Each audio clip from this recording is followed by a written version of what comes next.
কয় কেজি এখানে? 2 KG. 2 KG 60 টাকা। সামনেই ভোমরার দেখতে পাচ্ছেন ভারত বাংলাদেশ সীমান্ত বর্ডার। 25 বছর পর মামুন ভাইয়ের সাথে দেখা হলো। হ্যালো ভাই ব্রাদার, কেমন আছেন সবাই? আশা করি সবাই ভালো আছেন। তো আজকে যাচ্ছি সাতক্ষীরা কালীগঞ্জ। আর একটা বিষয় আপনাদেরকে জানিয়ে রাখি যে আজকে যাচ্ছি 25 বছর পর একটি ভাইয়ের খোঁজে। আমি যখন ছোট ছিলাম তখন ভাইটি আমাকে খুব স্নেহ করত এবং অনেক দিন যাবত তার সাথে আমাদের কোনো কানেক্ট নাই। তো তাকে খোঁজার জন্যই মূলত আজকে যাচ্ছি এবং পাশাপাশি আমরা ভারত বাংলাদেশ যে সীমান্ত ভোমরা বর্ডার আছে সেটা আমরা দেখব। এবং এই দিকে মানে সাতক্ষীরা, কালীগঞ্জ, দেবহাটা এই সাইডগুলোতে পানি সিংড়া বা পানি ফল পর্যাপ্ত পরিমাণে চাষ হয়। এই ফলটা পানির উপরে হয় এবং খাইতেও খুবই সুস্বাদু। তো এই ফলগুলো মূলত আমরা বাসার জন্য নিয়ে যাব। তো সম্পূর্ণ ভিডিও জুড়ে আমাদের সাথেই থাকবেন।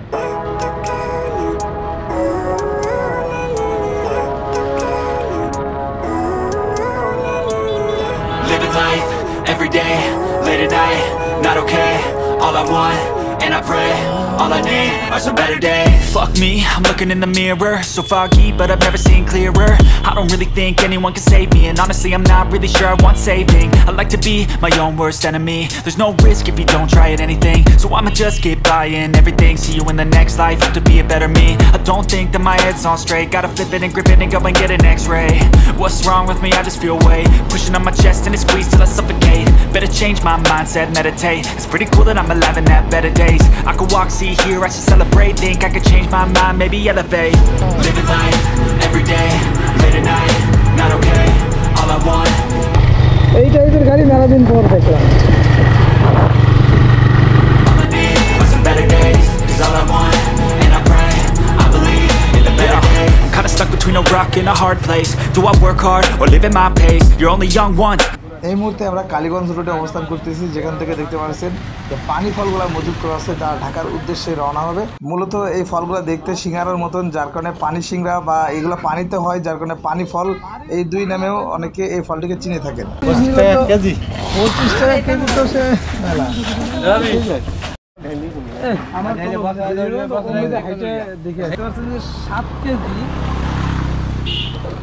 7 কেজি পানি ফল আমরা কিনলাম।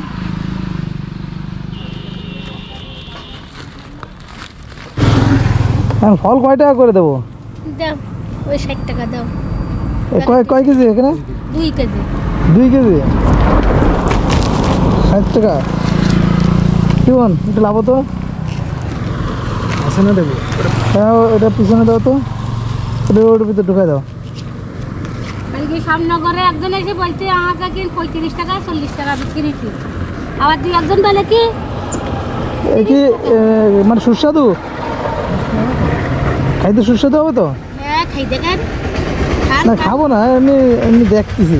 খাই দেখেন, একটা খাই দেখেন। তো আপনাদের এই যে এইদিকে সবাই পানি ফলই বিক্রি করে, তো পানি সিঙ্গারা ফল বলে না কি করে? পানি সিংড়া, পানির ফল। পানি খেলেন, পানি সিঙ্গারা পানি ফল বলে। তো আমরা 9 কেজি মতন পানি ফল কিনলাম 2টি জায়গা থেকে। আর এখন আমরা কালীগঞ্জের উদ্দেশ্যে রওনা দেব। তো আমাদের সাথে থাকবেন। এই মুহূর্তে আমরা চলে আসলাম, দেখতে পাচ্ছেন ভারত বাংলাদেশ সীমান্ত ভোমরা স্থলবন্দর। তো এই মুহূর্তে এখন আমরা আছি ভোমরা, আপনার ভারতের সীমান্তে। এখন আমরা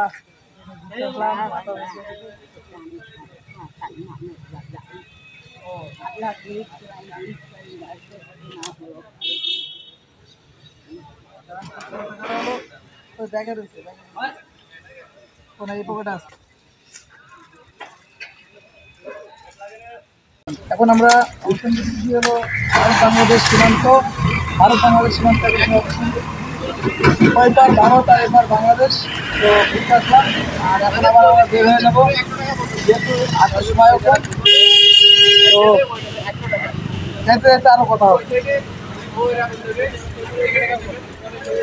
এই মুহূর্তে আমরা চলে আসলাম কালীগঞ্জ, একদম সদরের উপরে। আর আমরা পেয়ে গেছি মামুন ভাইকে। অনেক খোঁজাখুঁজির পরে অবশেষে মামুন ভাইকে পেলাম। তবে আমাদের ক্যামেরা চার্জ না থাকায় সম্পূর্ণ ভিডিওটি আমরা ক্যাপচার করতে পারিনি। তবে অনেকক্ষণ জীবন আর আমি খোঁজাখুঁজির পর অবশেষে মামুন ভাইকে পেয়ে গেলাম। তো লম্বা একটা কাহিনী, কোনো এক সময় হলে এই কাহিনীটা আপনাদেরকে পরবর্তীতে আবার বলবো। তো যেহেতু পেয়েছি খুবই আনন্দ লাগলো। বসেন বসেন, এই যে তোমার দেখাচ্ছিলাম না মামুন ভাই, এই যে আমাদের মামুন ভাই, এই জীবন আর এই যে আমরা। তুমি খাই একটা ঘুম দিবা।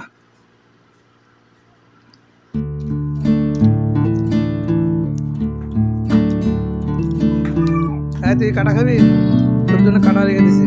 তো মামুন ভাইয়ের বাসায় খাওয়া দাওয়া শেষ করলাম। আর মামুন ভাই আসলে এমন একটি পার্সন যা আমাদের আত্মীয় না হলেও আত্মীয় থেকে কোনো অংশে কম নয়। আমি যখন ছোটোবেলায় এই কালীগঞ্জে বেড়াইতে আসতাম, আমার ফুফুরা এখানে ভাড়া থাকতো, তো ফুফুদের বাসায় যখন বেড়াইতে আসতাম তখন এই মামুন ভাই আমাকে নিয়ে সব জায়গায় ঘুরতো ফিরতো, সময় দিত, তার বাসায় এলো আমাকে খাওয়াইতো, তার সাথে আমি মানে 24 ঘন্টায় তার সাথেই থাকতাম। এমনকি সে ব্যবসায় যখন যাইতো মাছের ঘেরে, সে আমাকে সবসময় তার সাথে নিয়ে রাখতো। তো এইভাবেই মূলত মামুন ভাইয়ের সাথে আমার সম্পর্ক গড়ে ওঠে এবং সম্পর্ক থেকে গভীর সম্পর্কে পরিণত হয়।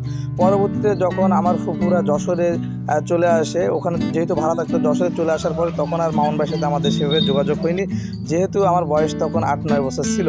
পরবর্তীতে যখন পড়ালেখার পাশাপাশি আমি কর্মে ঢুকে যাই বা বিভিন্ন জায়গায় ট্যুর করা শুরু করি, তখন ভাবি যে আমার যারা শুভাকাঙ্ক্ষী বিভিন্ন জায়গা আছে, অনেক স্নেহ করতো, অনেক ভালোবাসতো, সেই সকল মানুষকে আমি খুঁজে বের করবো এবং তাদের সাথে পুনরায় আবার আমি সম্পর্ক স্থাপন করব। কারণ এই সকল মানুষ ভোলার নয় যারা ছোটোবেলা আমাকে অনেক ভালোবাসতো। সেই সুবাদেই মূলত মামুন ভাইয়ের এখানে আসা এবং তাকে খুঁজে বের করা। যেহেতু অনেক কষ্ট হয়েছে, সেই ইতিহাসটা কোনো এক সময় পেলে আবারও বলবো।